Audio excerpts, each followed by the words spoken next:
श्री सद्गुरु महाराज की जय। महर्षि में ही सत्संग सुधा सागर से गुरु महाराज का प्रवचन। मेरे गुरु जी ने कहा था, प्यारे लोगों, हम लोगों को चाहिए कि गुरु महाराज के उपदेशों को याद करें कि उनका क्या उपदेश था। मेरी जानकारी में जो कुछ है वही आप लोगों के समक्ष रखता हूँ। बाबा साहब का उपदेश मोक्ष प्राप्त करने के लिए था, इसलिए वे उपदेश करते थे कि सब मोक्ष को प्राप्त हो जाएं। मोक्ष किसे कहते हैं? शरीर और संसार से छूटने को मोक्ष कहते हैं। इस मोक्ष को प्राप्त करने के लिए ईश्वर की भक्ति का ही परम अवलंब है। ईश्वर भक्ति में केवल मोटी भक्ति ही नहीं है, बल्कि उस भक्ति के लिए अत्यंत सूक्ष्म तथा अत्यंत सरल साधन बाबा साहब ने बतलाया था। उन्होंने ही इस सूक्ष्म साधन मार्ग को निकाला था, ऐसी बात नहीं। वे तो कहते थे कि सब संतों का निकाला हुआ यह साधन है। वह बारीक साधन क्या था? केवल दो ही, एक तो दृष्टि साधन तथा दूसरा शब्द साधन। इसके पहले जप तथा मोटा ध्यान भी बतलाते थे, जो संतों की वाणियों में मिलता है। यही समास रूप में मैं जो जानता था वही आप लोगों से कहा। ईश्वर भक्ति का आधार तथा उसकी प्राप्ति के लिए उसके स्वरूप को जानना परमावश्यक है, क्योंकि स्वरूप ज्ञान से विहीन रहकर अपने को किस ओर लगाया जाए तथा उसकी भक्ति भी कैसे की जाए, अर्थात स्वरूप ज्ञान से विहीन रहकर उसकी भक्ति करनी भी असंभव ही है। इसलिए उसके स्वरूप को अवश्य जानना चाहिए। स्वरूप ज्ञान के लिए ऋषियों, वेदों तथा संतों की वाणियों से यही जानने में आता है कि ईश्वर इंद्रियातीत है। इंद्रियों से उसको प्राप्त करने की चेष्टा करना खेल भर है। उस स्वरूप को मन से मनन नहीं कर सकते, मन उसे छू नहीं सकता। जो देश काल से घिरा हुआ है, मर्यादित है, ऐसी वस्तु ईश्वर नहीं हो सकती। इस स्थान से उस स्थान तक तथा इस समय से उस समय तक ऐसी जो वस्तु है वह ईश्वर नहीं। तब प्रश्न होगा कि वह इंद्रिय गम्य नहीं है तो किस प्रकार जाना जा सकता है? तो कहेंगे कि आत्मगम्य है, आत्मा से ही जान सकते हैं। एक इंद्रिय से एक ही विषय का ज्ञान होता है, दूसरे का नहीं। जैसे आँख से केवल रूप विषय का ज्ञान होता है, शब्द का नहीं, तथा कान से केवल शब्द का ज्ञान होता है, स्पर्श का नहीं। इसी प्रकार और सब इंद्रियों के विषय में जानिए। बाहर के पदार्थों को गिने तो बहुत हैं, किंतु विचारने पर केवल 5 ही होते हैं, रूप, रस, गंध, स्पर्श और शब्द। ऐसी एक कोई इंद्रिय नहीं जिससे 5 विषय का ज्ञान हो। इनमें केवल एक एक इंद्रिय से एक एक विषय को ही जान सकते हैं। एक पदार्थ को ग्रहण करने के लिए जैसे एक ही इंद्रिय है, उसी प्रकार उस परमात्मा को ग्रहण करने के लिए क्या हो सकता है जिससे उसको जाना जाए? हम केवल माइक पदार्थों को जानते हैं। बाहर की कौन कहे, भीतर की इंद्रिय भी माया ही जानती है।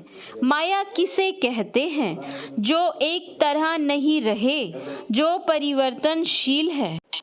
मायातीत पदार्थ कुछ है, बुद्धि इसे सोच सकती है किंतु पहचान नहीं सकती। भीतर तथा बाहर की इंद्रियां केवल माइक पदार्थों को ग्रहण कर सकती हैं। केवल आत्मा से जो पदार्थ जाना जाता है वही परमात्मा है। जो आत्मा से ही जाना जाता है उसे इंद्रियों से ग्रहण करने की चेष्टा करना खेल भर है। इसके लिए कोई बहुत पढ़े, सुने, स्मरण शक्ति बहुत तेज हो, फिर भी वह ईश्वर को नहीं प्राप्त कर सकता। ऐसा आप लोगों ने उपनिषद से सुना। आत्मा शरीर में है ही, फिर भी हम ईश्वर को क्यों नहीं पहचानते हैं?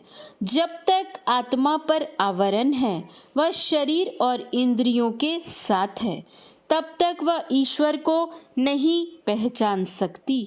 जैसे आँख पर रंगीन चश्मा जब तक लगा है, तब तक संसार की वस्तु चश्मे के रंग के अनुरूप हम देखते हैं।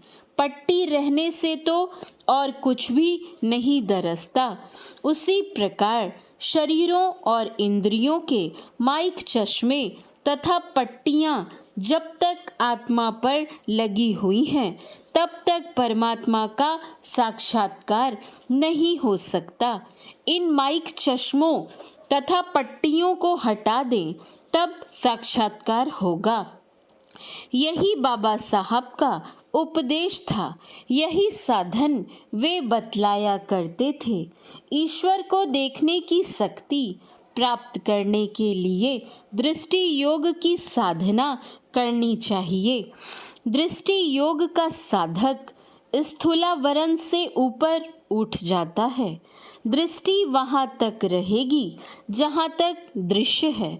दृश्य मंडल से पार होने की योग्यता केवल दृष्टि साधन से नहीं होगी, इसके लिए शब्द अभ्यास करना होगा।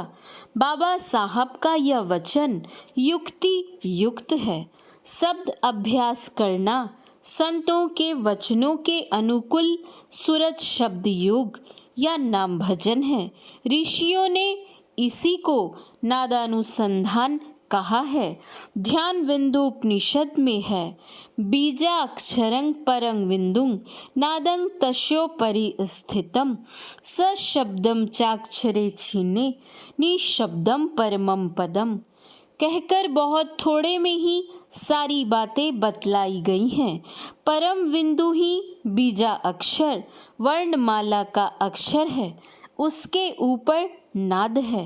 नाद जब अक्षर ब्रह्म में लय हो जाता है तो निशब्द परम पद है।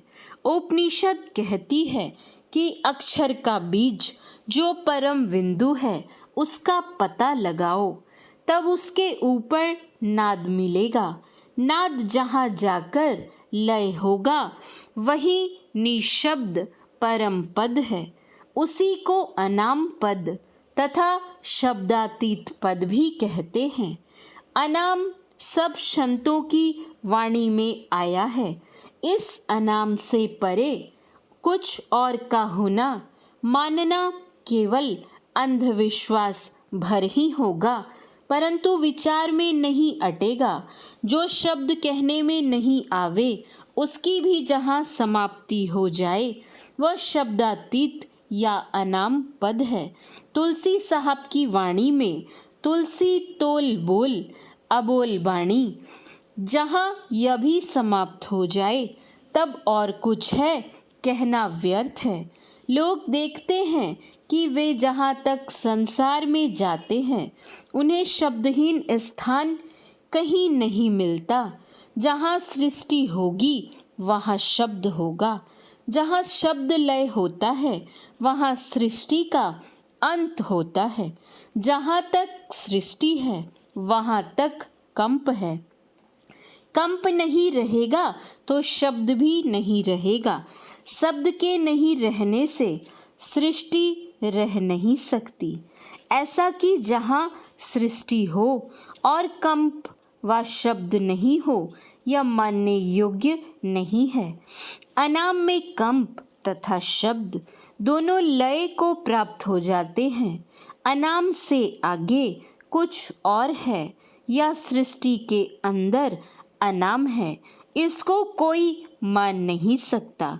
वही अनाम पद सबसे ऊंचा है।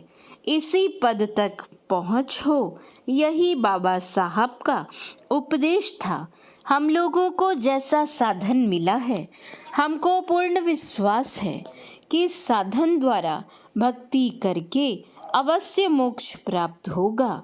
मोटे में भक्ति की क्रिया तो बहुत कम है, किंतु अंतः साधन में सूक्ष्म क्रिया बहुत है। भक्ति का केवल यही अर्थ नहीं है कि किसी सेव्य का पैर दबावें, भोजन करावें, स्नान करावें, धोती पहनावें और बाह्य पूजा पाठ इत्यादि करता रहे। भक्ति तो उसे कहते हैं जिसमें स्थूल सूक्ष्म सब तरह की भक्ति करके उस परमात्मा को प्राप्त कर लें।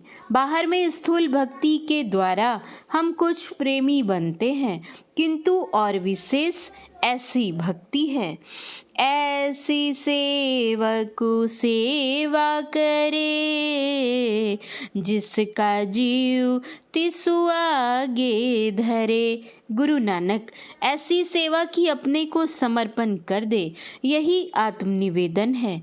इसी भक्ति का उपदेश बाबा साहब करते थे। इसका साधन दृष्टि योग और शब्द योग के द्वारा होता है, किंतु इन दोनों साधनों में वही सफलता प्राप्त कर सकता है जो इस साधन का पूर्ववर्ती साधन सत्संग, साधु की सेवा, जप तथा स्थूल ध्यान भी करता हो। नाद का पता विंदु प्राप्त करने पर लगता है। विंदु पीठम विनिर्भद्य नादलिग मुपस्थितम, योग शिखोपनिषद। विंदु पीठ को भेदन करने की यह क्रिया है। जब या मुक्ति जीव की होई, मुक्ति जानी सतगुरु पद सेई। सतगुरु संत कंज में बासा, सुरत लाई जो चढ़े आकाशा। श्याम कंज लीला गिरी सोई, तिल परिमाण जान जन कोई। छिन छिन मन को ताहाँ लगावे, एक पलक छूटन नहीं पावे। श्रुति ठहरानी रहे आकाशा, तिल खिड़की में निस दिन वासा। गगन द्वार दिसे एक तारा, अनहद नाद सुने झनकारा। तुलसी साहब, इसी तरह बिंदु का भेदन कर नाद प्राप्त करना है। हम लोगों को चाहिए कि गुरु महाराज के विचारों को बारंबार स्मरण करें तथा साधन करें। सत्संग इसलिए करते हैं कि बोध हो। बिना बोध के क्या करेंगे, कुछ पता नहीं चलता। कोई कहे कि बोध हो गया, अब सत्संग करके क्या करेंगे, तो उसे जानना चाहिए कि सत्संग साधन करने की प्रेरणा करता है। बिना सत्संग के यह प्रेरणा नहीं मिलती। प्रेरणा से भजन होता है, भजन नहीं हो तो केवल बोध से ही क्या होगा। ईश्वर तथा गुरु महाराज से प्रार्थना है कि हम लोग अपने कर्तव्य कार्य से गिरे नहीं। श्री सद्गुरु महाराज की जय। यह प्रवचन बाबा देवी साहब की जयंती के शुभ अवसर पर संत मत सत्संग मंदिर मुरादाबाद उत्तर प्रदेश में दिनांक 19/1/1951 ईस्वी के सत्संग में हुआ था। श्री सद्गुरु महाराज की जय। श्री सद्गुरु महाराज की जय। श्री सद्गुरु महाराज की जय।